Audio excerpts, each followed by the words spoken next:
Good morning friends. Last lecture में हमने sequence complete किया था। आज हम बात करेंगे सीरीज की। तो फर्स्ट ऑफ ऑल देखते हैं डेफिनेशन ऑफ अ सीरीज। क्या है definition? So let x n be a sequence. हम सीक्वेंस से स्टार्ट करेंगे। Let x n be a real sequence. It can be real or complex sequence. We shall use real sequence. Okay, then the infinite sum, then the infinite sum. Of course, if this is a sequence, here there are infinitely many terms n running from 1 to infinity, x1, x2 up to xn. Then the infinite sum summation xn, n running from 1 to infinity. This is nothing but x1 plus x2 and so on up to infinite sum. This is called a series of real numbers, right? For example, let xn is equal to, let us take xn is equal to say 1 for all n, constant sequence 1, x1 is 1, x2 is 1, x3 is 1 and so on. Then the series, then summation xn, n running from 1 to infinity. This is what? 1 plus 1 plus 1 and so on. This is a series associated with this sequence, right? Okay. Number 2, let xn is equal to say 1 by n. We have seen many examples of sequences, right? Each sequence will give you a series. So summation xn, n running from 1 to infinity is equal to, here what it will be? x1 is 1, x2 is 1 by 2, x3 is 1 by 3 and so on. We will see more examples later. So if you start with a real sequence, xn is a real sequence, then this infinite sum is called a series. Okay, now what we are doing here, we are adding these terms x1 plus x2 plus x3. हर बार कुछ ना कुछ add होता जाएगा। अगर हम infinite सम लेते हैं तो x1 प्लस उसमें x2 ऐड करेंगे प्लस x3 ऐड करेंगे। This is a process, right? Sequence में क्या था? सीक्वेंस में ऐसा था, first term, second term, third term. First term और सेकंड टर्म के बीच कोई ऑपरेशन नहीं करना था। सेकंड टर्म और थर्ड टर्म के बीच कोई ऑपरेशन नहीं करना था। सीक्वेंस में कोई ऑपरेशन नहीं था। सीरीज में क्या है? फर्स्ट टर्म और सेकंड टर्म के बीच ऑपरेशन होगा, एडिशन होगा। सेकंड टर्म और थर्ड टर्म का एडिशन होगा, थर्ड टर्म और फोर्थ टर्म का एडिशन होगा। So this will lead to somewhere. इसका कुछ आंसर आएगा। May be it is finite और maybe it is infinite और maybe it is sometimes finite sometimes infinite और मे नॉट बी यूनिक। और infinite sum है तो काफी सारे केसेस बनते हैं। तो हम इस हिसाब से सीरीज का बाइफर्केशन करेंगे, टाइप्स करेंगे कि क्या उसका सम आता है। हमें इंटरेस्ट है उसके सम में। अगर फाइनाइटली मेनी टर्म्स है, x1 plus x2 plus x3, कितना भी सम करो, x100 तक जाओ, x1000 तक जाओ, we know that if there are finitely many terms, this sum will be finite, right? If sum is finite, we will write like this. Less than infinity means it is finite. This is finite. But if there are infinitely many terms, for example 1 plus 1 plus 1 plus 1 plus 1, if you do this infinitely many times, this will be infinity. यहाँ पर क्या होगा? यहाँ पर 1 में 1 by 2 add करोगे तो 1.5 होगा। 1 by 2 plus 1 by 3 ऐड करोगे प्लस 1 by 4 ऐड करोगे। यहाँ पर हर बार जो क्वांटिटी ऐड हो रही है वो डिक्रीज हो रही है, राइट? तो फाइनल सम क्या आएगा? मे be infinite, may be finite, we don't know. तो जो सीरीज का जो सम आता है वो कैसा आता है, उसके हिसाब से ये देखना हमारा जरूरी है और हम उस पे फोकस करेंगे, right? So let us see some types of series. First of all, if each xn is positive here, then we will say that it is a series of positive terms. Summation xn is called a series of positive terms or positive term series if xn is greater than or equal to 0 for all n, right? Sequence है real numbers की तो वो positive negative दोनों हो सकती है। यहाँ पर अगर कोई टर्म नेगेटिव है तो वो समेशन में से वो सब्सट्रैक्ट होगा वो टर्म। और अगर सभी टर्म पॉजिटिव है, if x n is positive for all N, यहाँ पर जो हमने तो एग्जांपल्स देखे, समेशन 1 वो भी सीरीज ऑफ पॉजिटिव टर्म है, समेशन 1 बाय n वो भी सीरीज ऑफ पॉजिटिव टर्म है। ओके, सो लेट अस, हमने क्या किया, एक सीक्वेंस से स्टार्ट किया, उसके हिसाब से आप एक सीरीज मिली। अब रिवर्स करते हैं, सीरीज को लेकर एक सीक्वेंस बनाते हैं। सी, एक सीक्वेंस तो आपको डेफिनेटली यहाँ पर है ही, जो सीक्वेंस लेकर आपने स्टार्ट किया एक्सएन से, तो एक्सएन तो आपके पास सीक्वेंस है ही, हमें वो नहीं चाहिए। मैं कुछ ऐसा डिफाइन करता हूं, so let summation xn be a given series. एक सीरीज दी गई हुई है और इस सीरीज की टर्म्स को लेकर मैं एक नई सीक्वेंस डिफाइन करना चाहता हूं। कैसे? S1 is equal to x1, only first term लेता हूं। Okay, S2 is equal to x1 plus x2, it is the addition of first two terms. What is S3? S3 is equal to x1 plus x2 plus x3 and so on। अब आप समझ गए होंगे कि जैसे जैसे आप आगे बढ़ते हो हर बार एक टर्म ऐड होती है, right? In general, if you want to write, Sn is equal to x1 plus x2 plus up to xn। See, यहाँ पर finitely many terms का sum है। S3 में 3 terms का sum है, S4 में 4 terms का sum है, S100 में 100 terms का sum आएगा, S1000 में first 1000 terms का sum आएगा। n कितना भी बड़ा क्यों ना हो, S 1 लाख, 10 लाख, 10⁻10, लेकिन यहाँ पर जो सम आएगा वो फाइनाइटली मेनी टर्म्स का ही सम आएगा, and therefore it will be finite, right? This is a finite number, this is a finite number, so Sn is a finite number for each n.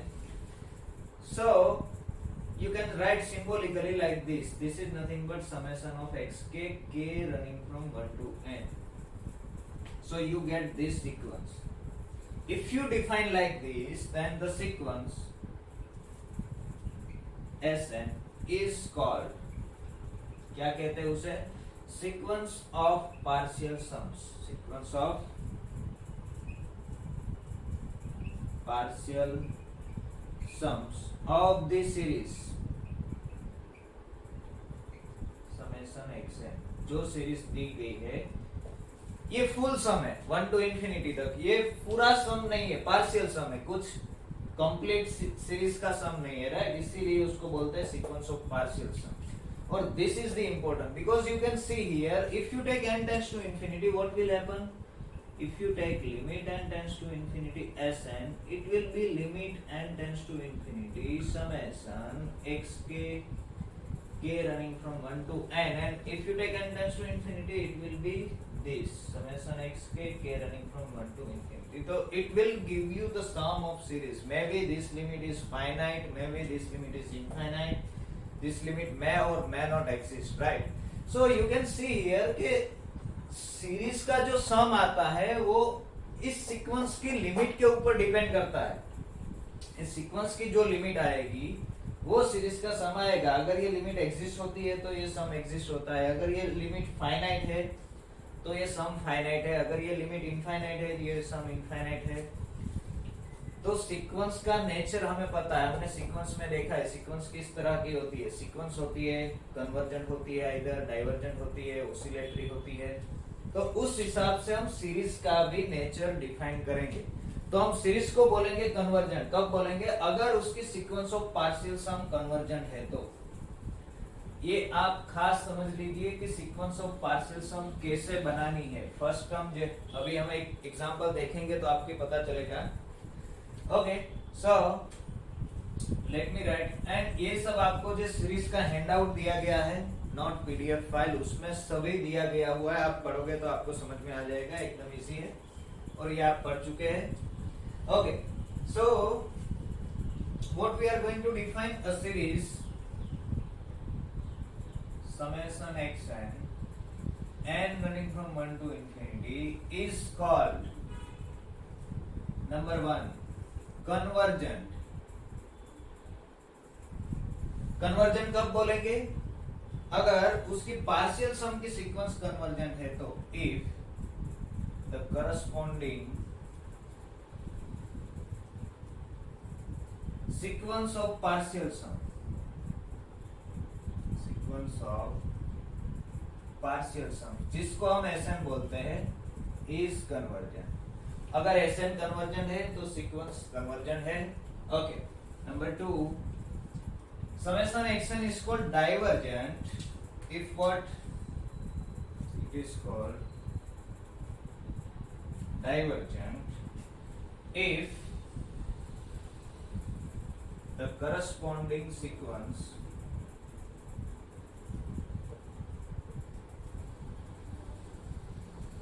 of partial sums जिसको हम SN बोलते हैं वो अगर divergent है तो series divergent है. Okay. अगर सीक्वेंस ऑसिलेटरी है तो सीरीज को भी हम ऑसिलेटरी बोलेंगे. Is called oscillatory if the corresponding sequence of partial sums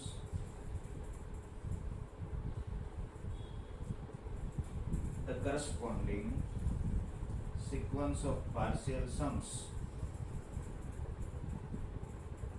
is oscillatory. अगर sequence of partial sum finite oscillating sequence है तो सीरीज भी फाइनाइटली ऑसिलेटिंग. अगर corresponding sequence of partial sum infinite oscillating है तो सीरीज को भी बोलेंगे oscillating infinitely. Yes.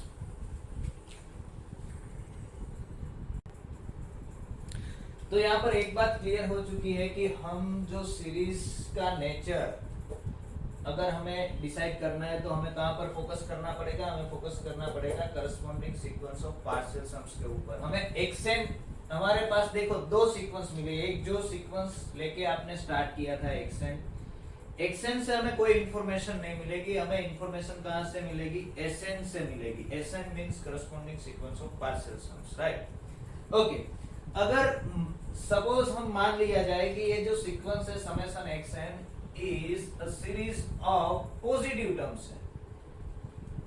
Positive term की सीक्वेंस है तो इसमें क्या होगा? पॉजिटिव टर्म की सीरीज है तो उसमें क्या होगा? x1 भी पॉजिटिव होगा, x1 प्लस x2. x1 में कुछ ऐड होगा तो this will be positive, this will be positive. हर एक टर्म पॉजिटिव ही है. यानी कि यहाँ पर जो सीक्वेंस मिलेगी ऐसा कुछ मिलेगा. लेस और इक्वल, लेस और इक्वल, लेस और equal and so on, less और इक्वल. राइट. तो वो केस में जो सीक्वेंस ऑफ पार्शियल सम मिलेगी वो इंक्रीजिंग सीक्वेंस मिलेगी. एंड इंक्रीजिंग सीक्वेंस है तो उसके पास दो ही ऑप्शन है. Either it is convergent. अगर वो बाउंडेड है तो ये कहां पर कन्वर्जेंट होगी हमने सीक्वेंस में देखा है. और it will diverge two plus infinity. तो अगर पॉजिटिव टर्म की सीरीज है तो उसके पास दो ही ऑप्शन रहेगा. Either it will be convergent और it will be divergent. It can not be oscillatory. Oscillatory तभी हो सकती है जब उसमें नेगेटिव टर्म्स आए. क्योंकि x1 से x2 ऐड होगा, x2 में x3 ऐड होगा, कुछ सबट्रैक्ट होगा तो वो रिवर्स आएगी. राइट. ऐसा कुछ होगा. यहाँ पर x1 है, x1 प्लस x2 ऐड होता ही रहेगा हर बार. तो आगे ही बढ़ता जाएगा. रिटर्न आने के लिए कुछ सबट्रैक्ट होना चाहिए. ये हो गया आपका S3, ये हो गया आपका S2, ये हो गया आपका S1. सपोज x4 नेगेटिव है तो यहाँ पर कुछ S4 आएगा.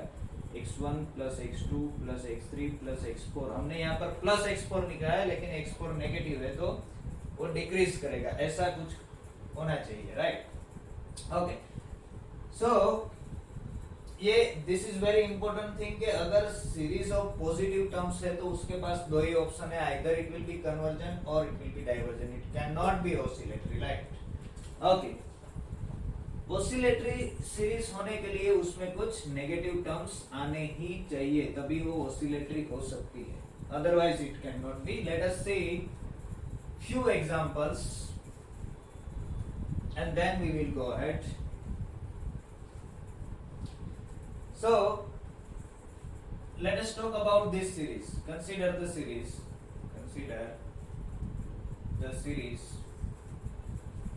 Say summation -1 raised to n running from 1 to infinity. Okay, यहाँ से आप देख सकते हो कि summation n running from 1 to infinity -1 raised to n. This is nothing but this is what n is equal to -1 रखोगे आप 1 रखोगे तो you will get -1 plus n is equal to 2 रखोगे तो you will get +1 plus -1 plus 1 -1 and so on, right? Okay, let us see S1. S1 is what? X1. X1 is -1. So you compare this with summation xn. So here xn is equal to, let me write first here, xn is equal to -1 raised to n. So what will be the sequence of partial sum? S1. S1 will be x1 and x1 is -1. So this is -1. What is S2? S2 is x1 plus x2. This will give you -1 plus 1. So this will be 0. What is S3? S3 is x1 plus x2 plus x3 -1 plus 1 minus 1. This will be -1 and so on, right? What is S4? You can write it as S3 plus x4, right? S3 में क्या आएगा? x1 plus x2 plus x3, 3 आ गया, plus x4. What is S3? S3 is -1. x4 is +1, so it will be again 0. What is S5? S5 is S4 plus x5. S4 is 0. x5 is -1 and so on. So you can see here that what Sn is equal to, अगर odd है n तो it will be -1. -1 in case of n odd and 0 in case of n even. It means Sn is oscillatory. Therefore, the sequence Sn is oscillatory or oscillating finitely, right? And therefore, the series is also oscillatory. This is not convergent, right? Is also oscillatory.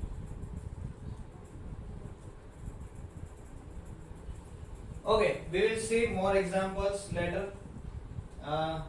We want to find some condition so that a series can be convergent. देखो यहाँ पर क्या होगा, again हम series पे focus करते हैं. Series is nothing but sum of infinitely many terms, right? एक सीरीज दी गई हुई है. सपोज मान लेते हैं हमें कुछ ऐसी कंडीशन चाहिए, सीरीज कन्वर्जेंट सीरीज की कुछ कैरेक्टरिस्टिक्स चाहिए कि सीरीज को कन्वर्ज होने के लिए उसकी जो सीक्वेंस है xn, उसकी टर्म्स कैसी होनी चाहिए या इसके ऊपर कैसा रिस्ट्रिक्शन होना चाहिए, ये देखना चाहते हैं. तो late us see this is what x1 plus x2 plus x3 and so on. Okay, let me take first xn is equal to constant sequence. Xn is equal to, let me take say 0 1/2 for all n. So what will be x1? This will be 1/2 plus 1/2 plus 1/2 up to infinitely many times, right? And this will be infinitely, this is something like this, infinitely many times 1/2. So this will be divergent. 1/2 की जगह 1/2 में कुछ special नहीं है, आप 1/3 रखो तो infinitely many times 1/3 it will be divergent. If you take here 0.1 xn is equal to 0.1 for all n, so 0.1 plus 0.1 plus 0.1 plus 0.1 infinitely many times, it will be infinity, it will be again divergent. If you take any c, constant c, if you take xn is equal to c, c is any constant number positive, however large or however small. So this sum will be what? C plus C plus C plus and so on. So it will be what? Infinitely many times C and it is infinity. So it will be divergent, right? Means अगर sequence आपकी constant रहती है, xn is constant, then this series will be divergent. हमें क्या करना है? हमें convergent होने के लिए कुछ condition चाहिए. Okay, suppose ऐसा होता है xn is an increasing sequence. xn is an increasing sequence. Increasing है तो क्या होगा? x1 से बड़ा होगा x2, x3, x4 and so on. आगे बढ़ता ही जाएगा, right? Okay, suppose this is c, तो ये c से बड़ा होगा, ये c से बड़ा होगा. अभी आप infinite sum लोगे x1 plus x2 up to infinity, तो x1 तो c है, ये तो c से बड़ा है x2, तो मैं ऐसा कुछ लिखता हूँ ऐसा x1 yes plus x2 plus x3 and so on, this will be greater or equal, x1 is c है, x2 c से बड़ा है, x3 c से बड़ा है, x4 c से बड़ा है, क्योंकि इंक्रीजिंग सीक्वेंस है। तो ये जो है वो इनफाइनाइट, ये सम ही इनफाइनाइट हो जाता है, यहाँ हमने देखा। तो ये जो सीरीज आएगी समेशन एक्शन, उसका सम भी इनफाइनाइट हो जाएगा। तो वो केस में भी समेशन एक्शन कैसी होगी, डाइवर्जेंट होगी। मींस ये जो आपकी सीक्वेंस है जो हर बार ऐड हो रहा है वो कांस्टेंट भी नहीं रह सकता, वो इंक्रीज भी नहीं हो सकता। Means it has to be decrease. अगर क्या होना चाहिए कि देखो हर बार सेम नंबर ऐड होता रहेगा, यहाँ पर कहीं पर x1 है, x1 में कुछ ऐड होगा, x2 x3 x4, ये गैप सेम नहीं रह सकता, ये c c c c ऐसा नहीं रह सकता, इंक्रीज भी नहीं हो सकता। तो क्या होना चाहिए, x1 plus x2 plus x3 up to, इसको हमें फाइनाइट बनाना है, इंफिनिटी तक नहीं पहुंचने देना है, कन्वर्जेंट चाहिए, समेशन एक्शन कन्वर्जेंट चाहिए हमें। कन्वर्जेंट होने के लिए ये सम फाइनाइट होना चाहिए, नहीं फाइनाइट होने के लिए क्या होना चाहिए, सपोज तो हमने देखा कि ये एक्सचेंज जो है बढ़ नहीं सकता, इंक्रीज नहीं हो सकता, कांस्टेंट भी नहीं रह सकता। मींस के ऐसा होना चाहिए, डिक्रीज होना चाहिए, x1 is greater equal x2 is greater equal x3 and so on. जो ऐड होता रहा है वो छोटा होना चाहिए, डिक्रीज होना चाहिए। कितना डिक्रीज होना चाहिए, सपोज डिक्रीज होता होता कोई 0.1 पर आके रह गया, यस तो हमने देखा कि क्या होना चाहिए कि ये जो सीक्वेंस है x1 x2 x3 up to, वो डिक्रीज होनी चाहिए, और डिक्रीज होती होती सपोज यहाँ पर आके रुक गए 0.1, सभी टर्म्स 0.1 से बड़े हैं, तो इसमें क्या हो जाएगा, अगेन क्या हो जाएगा कि ये जो सम करेंगे summation xn that is x1 plus x2 plus up to xn, x1 भी 0.1 से बड़ा है, 0.2 से बड़ा है, 0.1 से बड़ा है, सभी टर्म्स 0.1 से ग्रेटर इक्वल है, तो ये सम उसके इससे बड़ा हो जाएगा, और this is going to infinity, infinitely many terms, right. तो उस केस में भी ये सीरीज डाइवर्जेंट हो जाएगी। यहाँ पर 0.1 नहीं, if you take any constant c, अगर कोई पॉजिटिव कांस्टेंट c से सभी टर्म्स बड़ी है तो c प्लस c होकर क्या हो जाएगी, वो इनफाइनाइट हो जाएगी। मींस ये कभी कहाँ पर उसका जो लोअर बाउंड है कोई कहाँ होना चाहिए, 0 तक जाना चाहिए, 0 से बड़ा कोई भी उसका लोअर बाउंड होना नहीं चाहिए।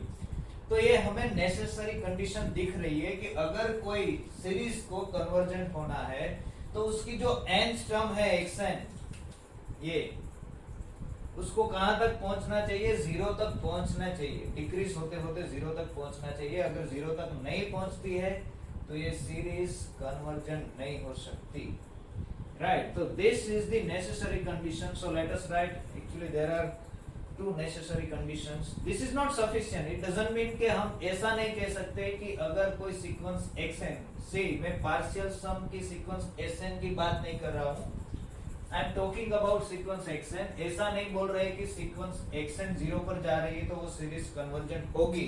हम क्या बोल रहे हैं कि सीरीज को अगर कन्वर्जेंट होना है तो सीक्वेंस xn को 0 पर जाना पड़ेगा। तो this is first result, very important theorem, this is necessary condition, this is not sufficient, ये खास याद रखना, necessary condition for a series to be convergent.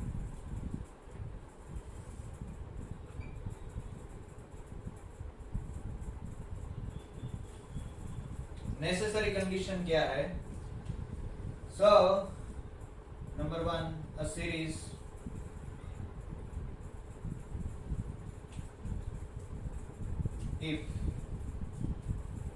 if a series summation xn n running from 1 to infinity is convergent, then क्या होना चाहिए, limit n tends to infinity xn is equal to 0 होना चाहिए। सी क्या बोल रहे हैं कि अगर सीरीज कन्वर्जन है तो ये लिमिट जीरो होनी चाहिए. इट डजंट मीन के लिमिट nth टर्म की लिमिट सीक्वेंस की xn जीरो पर जा रही है. Converse is not true. अगर limit n tends to infinity xn zero है तो समेशन xn कन्वर्जेंट होना जरूरी नहीं है. It is not necessary. Bracket में लिखना this is only necessary condition. Only लिख सकते हो आप यहाँ पर. This is not sufficient, right? Okay. Number 2, this is number 1. Let summation xn be a series of positive terms. See, this condition is for in general. कोई भी series हो, positive term वाली हो, नेगेटिव टर्म वाली हो, कोई भी हो, उसको कन्वर्जेंट होना है तो limit n tends to infinity xn zero होना चाहिए. पॉजिटिव टर्म वाली सीरीज हो तो इसमें एक एडिशनल कंडीशन भी आएगी. This is also important. Summation xn be a series of positive term. If summation xn is convergent, अगर इसको कन्वर्जेंट होना है तो क्या होना पड़ेगा? Then limit n tends to infinity. ये तो होगा ही क्योंकि ये सबके लिए होता है तो पॉजिटिव टर्म सीरीज के लिए भी होगा. एडिशनली ये होगा n into xn is equal to 0. सिर्फ xn जीरो पर जाएगी ऐसा नहीं. n into xn भी जीरो पर जाएगा अगर आपकी सीरीज पॉजिटिव टर्म की सीरीज है. अगर ये नहीं हो रहा, इसका आप कहां पर यूज कर सकते हो? आप इसका यूज करके आप ऐसा नहीं बोल सकते कि सीरीज कन्वर्जेंट है. ये दोनों रिजल्ट का यूज आप मना करने में यूज कर सकते हो. अगर ये नहीं हो रहा, limit n tends to infinity xn zero नहीं हो रहा है तो यू कैन डायरेक्टली से that summation xn is not convergent. Or if you have a series of positive term and if you know that limit n tends to infinity n xn is non-zero, ये necessary condition है. ये नहीं हो रहा तो you can say that summation xn is not convergent. And in that case, positive term series के case में अगर convergent नहीं है तो क्या होगा? Divergent होगा. It means if ये मैं इसके बारे में ही लिख रहा हूँ, series of positive term के बारे में. If limit n tends to infinity n xn is non-zero, अगर ये नहीं है तो ये नहीं होगा. Non-zero, then summation xn is divergent. क्योंकि पॉजिटिव टर्म सीरीज में दो ही ऑप्शन है, either it will be convergent or it will be divergent. ये कहाँ लिख रहा हूँ मैं? सीरीज ऑफ पॉजिटिव टर्म के लिए. if xn is greater or equal 0 for all n. Positive term series के बारे में बात कर रहा हूँ. तो हमारे पास दो कंडीशन आ गई. So first of all, for example, let us see. Let's take one example. The series number 1. The series summation 1 upon n running from 1 to infinity. Convergent होगी या divergent? This will be divergent. Is divergent because as limit n tends to infinity n xn. See, ये condition satisfy होगी. Limit n tends to infinity xn करोगे, xn is equal to 1 by n है, right? तो यहाँ पर क्या आएगा? Limit n tends to infinity n xn is equal to 1 by n है. n cancel and this is 1 which is non zero. और यहाँ पर हम बोलते हैं कि अगर पॉजिटिव टर्म की सीरीज है और n xn की लिमिट जीरो नहीं हो रही तो summation xn has to be divergent, right? Okay, let us see one more example.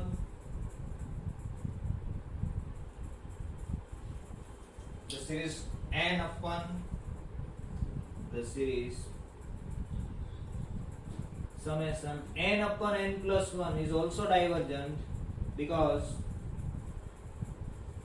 limit n tends to infinity xn. यहाँ पर xn क्या होगा? xn is n upon n plus 1.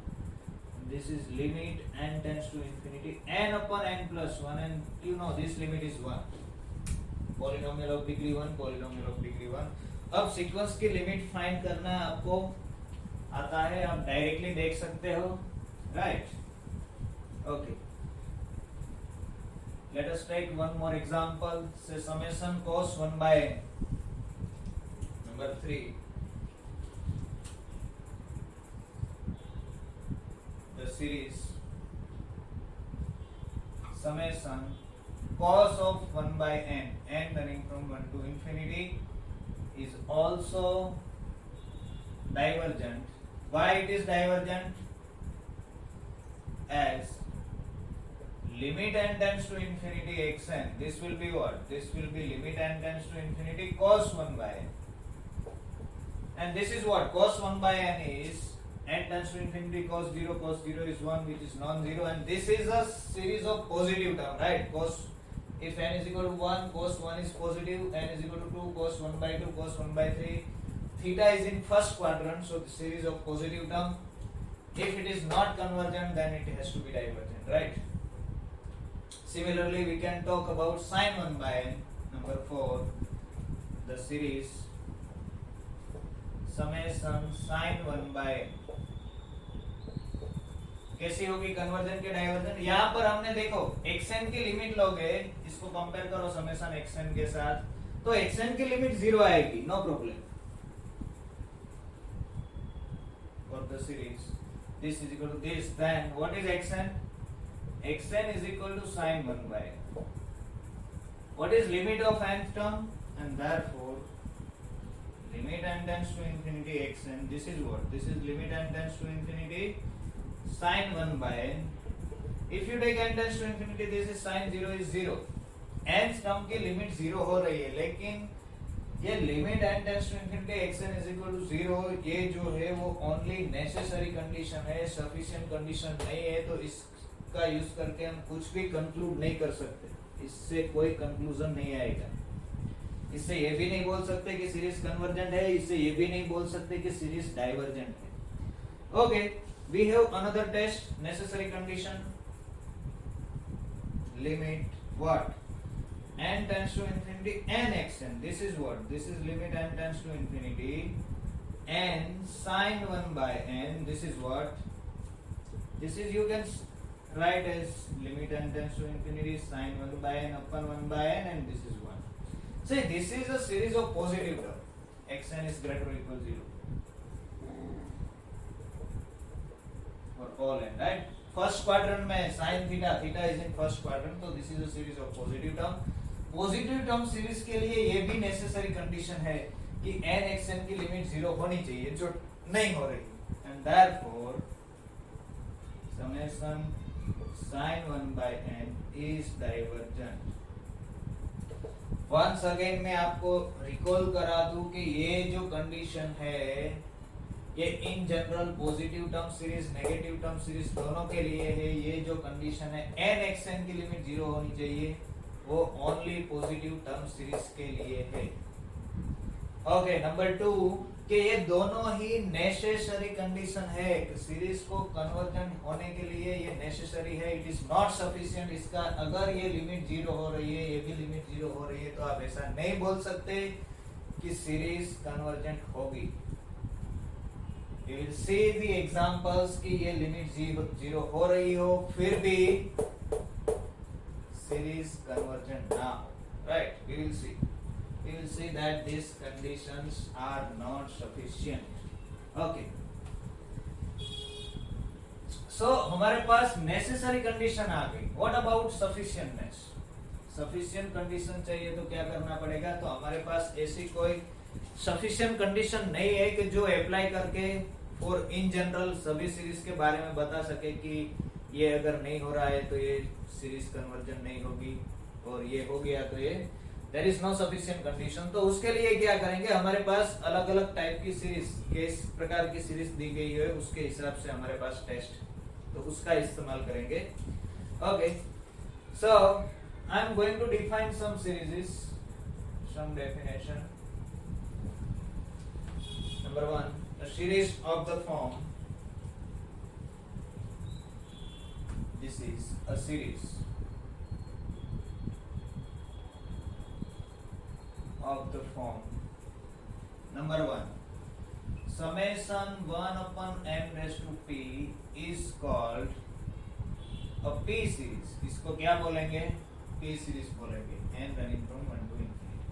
p is equal to 1 है तो 1 series हो गई, p is equal to 2 है तो 2 सीरीज हो गई, p is equal to 1/2 है तो 1/2 सीरीज हो गई, p is equal to 1.5 है, कुछ भी हो सकता है, p is any positive number, right?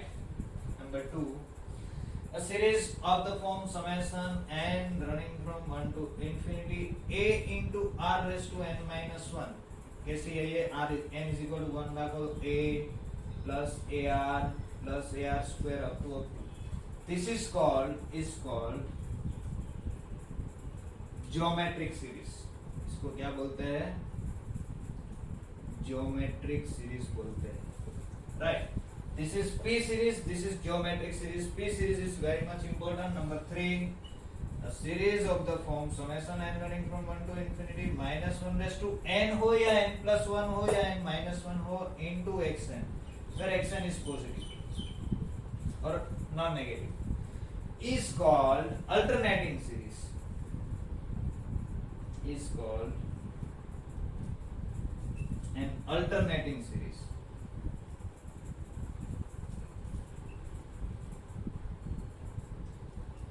देखो ये क्या है? Summation minus 1 raise to n into x n. ये ऐसा हो गया कि minus x one plus x two minus x three plus x four minus x five plus x six and so on. या तो फिर यहाँ पर n प्लस वन कर दो तो क्या हो जाएगा? ऑड टर्म सब पॉजिटिव हो जाएगी, इवन टर्म सभी नेगेटिव हो जाएगी और एक्स एन सभी पॉजिटिव है. ये positive positive positive positive means minus हुआ ऐड हुआ माइनस हुआ ऐड हुआ सब्सट्रैक्ट हुआ ऐड हुआ ऐसा.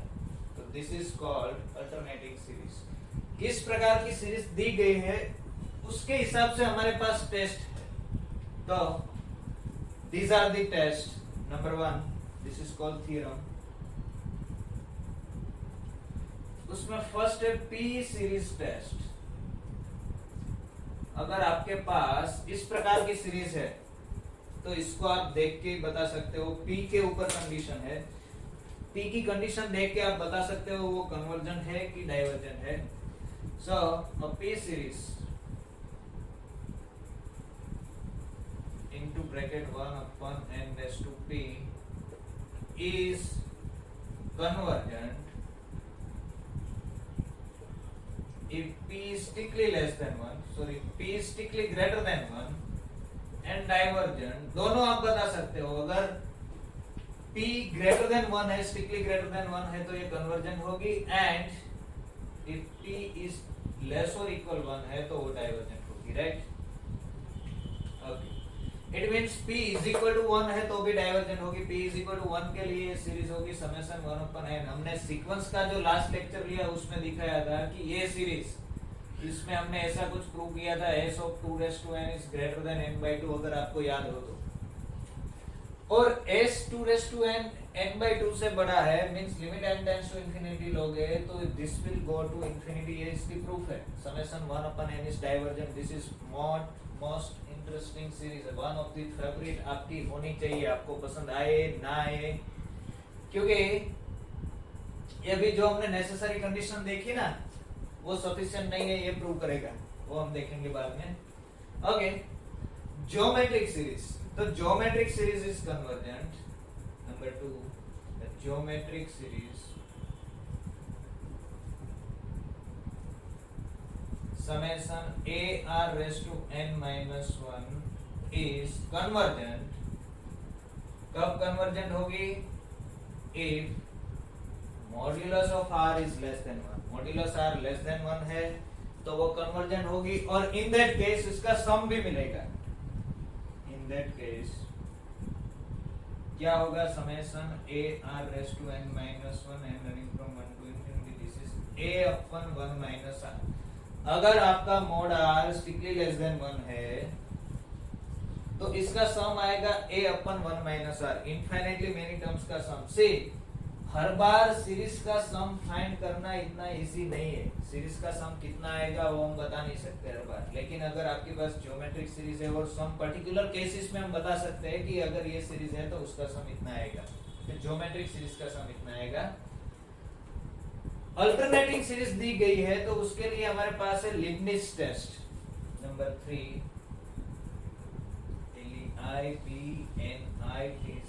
Leibniz test.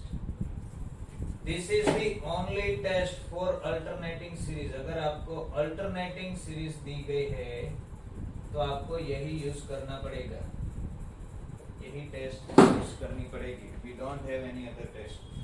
Okay, let me write it here. Leibniz test, what it says. So, Leibniz test for alternating series.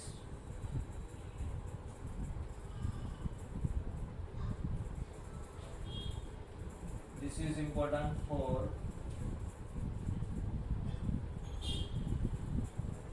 alternating series, right? So, an alternating series summation minus 1 raised to n xn.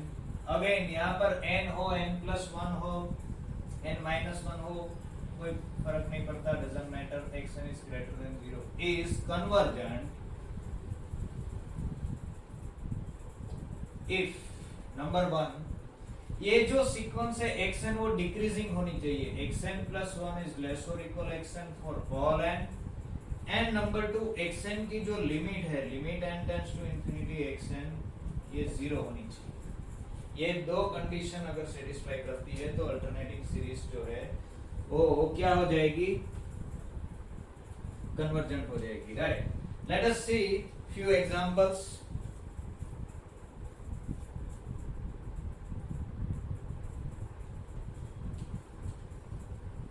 So example number 1, summation 1 upon n raised to say 3/2 or 2/3. Let me write 2/3 and summation 1 upon n raised to say 1 upon pi. Both are कैसी होगी, conversion के divergent? Both are divergent. Why divergent? Because you can see this is a p series, 1 upon n raised to p. Here p is equal to 2/3, which is less than 1. Here p is equal to 1 upon pi, which is again less than 1. And we have seen that the p series is convergent if and only if p is strictly greater than 1. It is divergent if p is less or equal 1. So both of these series are divergent. Number 2, reverse कर दो इसका, summation 1 upon n raised to 3/2 and summation 1 upon n raised to say pi, both are convergent, right? Why? Because here p is equal to 3/2, which is greater than 1. Here p is equal to pi, pi is greater than 1, right? So both of these series are convergent. Okay, let us see example of geometric series. Let me take summation number 3, summation e raised to n. This is what, e plus e square plus e cube and so on. इस तरफ की है, a is equal to e, r is equal to also e, इसको नीचे जाने दो, e denominator में जाने दो, e common ratio e. So here a is equal to e, r is equal to e, is divergent because it is a positive term series and r is equal to e, which is greater than 1. अगर ratio greater than 1 हो जाएगा तो it has to be divergent. Okay, let us take one more example, number 4, summation 1 upon e raised to n, n running from 1 to infinity. This is what, 1 by e plus 1 by square plus 1 by cube and so on, is convergent. This is convergent. Why? Because what, r is equal to 1 upon e, which is strictly less than 1. यहाँ पर जो r आ रहा है common ratio वो 1 upon e आ रहा है. In fact, you can find this sum also. Number 6, let us use Leibniz test. So, number 6, the series summation minus 1 raised to n into 1 by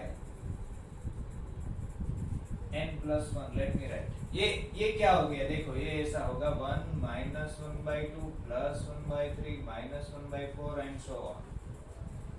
So this series is convergent as it is an alternating series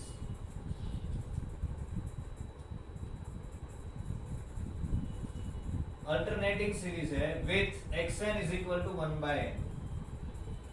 इसको compare करो -1/n into xn के साथ, तो xn is equal to 1/n for all n। Therefore number 1 xn plus 1 is equal to 1 upon n plus 1, which is less or equal 1 upon n is equal to xn for all n, means it is a decreasing sequence। Second condition limit n tends to infinity, Leibniz test apply करनी है तो दो condition check करनी है। Limit n tends to infinity xn क्या होना चाहिए, 0 होना चाहिए। तो 0 होता है, xn डिक्रीजिंग है, means this series is convergent, right. तो this should be also one of your favorite series। आपकी फेवरेट सीरीज मानी एक होनी चाहिए। आपको पता चलना चाहिए कि यहाँ पर -1/n है तो ये कन्वर्जेंट है, अगर नहीं है तो समेशन 1/n वो डाइवर्जेंट है, वो भी हमने देखा था। यस, तो इस लेक्चर में हम यहाँ पर रखते हैं। नेक्स्ट लेक्चर में आगे थोड़ा थियरी वाला पोर्शन है वो देखेंगे, और उसके बाद जो हम स्टार्ट करेंगे प्रॉब्लम्स, राइट।